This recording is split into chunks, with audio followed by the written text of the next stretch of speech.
சர்வதேச கராத்தே போட்டியில் வெற்றி பெற்று தாயகம் திரும்பிய கோவை மாவட்டத்தைச் சேர்ந்த 8 மாணவர்களுக்கு ரயில் நிலையத்தில் சிறப்பான வரவேற்பு அளிக்கப்பட்டது.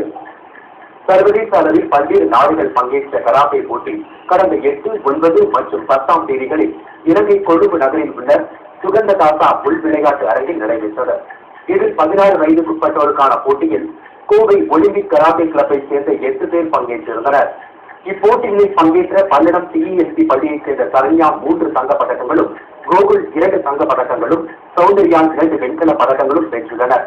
அதேபோல் கோவை ராமநாதபுரம் பகுதியைச் சேர்ந்த சுஜிதா 1 தங்கம் மற்றும் 1 வெள்ளிப் பதக்கமும், கார்த்திக் 1 தங்கம் 1 வெள்ளி 1 வெண்கலம் உட்பட 3 பதக்கங்களும், சிற்பா 2 தங்கம் 1 வெண்கலப் பதக்கமும், சம்சத் 1 தங்கம் பதக்கமும் வென்று இந்தியாவிற்கு பெருமை தேடி தந்துள்ளனர்.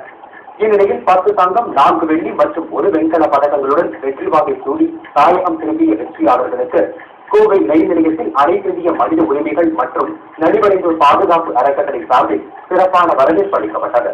மேலும் சர்வதேச அளவில் நடைபெற்ற போட்டியில் தங்கப் பதக்கங்கள் வென்று நாட்டிற்கு பெருமை சேர்ப்பது மிகவும் மகிழ்ச்சி அளிக்கிறது என்றும், ஒலிம்பிக்கில் தங்கம் வென்பதே லட்சியம் என்றும் வெற்றி பெற்ற மாணவ மாணவிகள் கூறினர். இந்தியாவிலிருந்து செலக்ட் பண்ணி நாங்கள் 10 மெம்பர்ஸ் ஸ்ரீலங்கா போயிருந்த இன்டர்நேஷனல் டோர்னமெண்ட்டுக்காக அதில் 8 பேர் பார்ட்டிசிபேட் பண்ணோம். 7 கோல்டு மெடல், 3 சில்வர், அப்புறம் 3 பிரான்ஸ் வாங்கியிருக்கோம். இதே மாதிரி எங்களுக்கு வந்து ஸ்கூல் தான் இதுக்கு எல்லாமே ஹெல்ப் பண்ணாங்க. இதே மாதிரி எல்லா சில்ட்ரன்ஸும் எல்லாத்துலேயுமே பார்ட்டிசிபேட் பண்ணோம். கண்டிப்பாக நாங்கள் ஒலிம்பிக்கில் வந்து கோல்டு மெடல் வாங்குவோம். சைனாவை விட நாங்கள் அதிக மெடல் வாங்கிட்டோம்.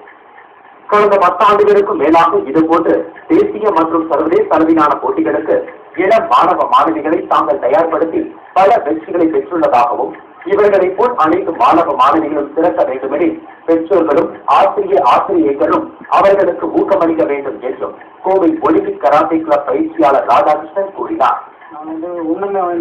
அடுத்த இன்டர்நேஷனல் எங்களை கூப்பிடுறதா இருக்காங்க. இந்த 8 மெடல் 16 மெடலாக மாறும். கண்டிப்பாக அதுக்கு அடுத்த வருஷம் 40 மெடலாக மாறும். கண்டிப்பாக நாங்கள் ஒலிம்பிக்கில் 5 மெடலாவது வாங்கி காட்டுவோம். அது வரையில நாங்கள் வயமாட்டோம்.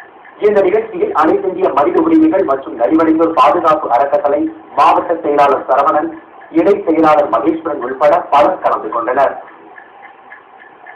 கோவை சௌரிபாளையம் பகுதி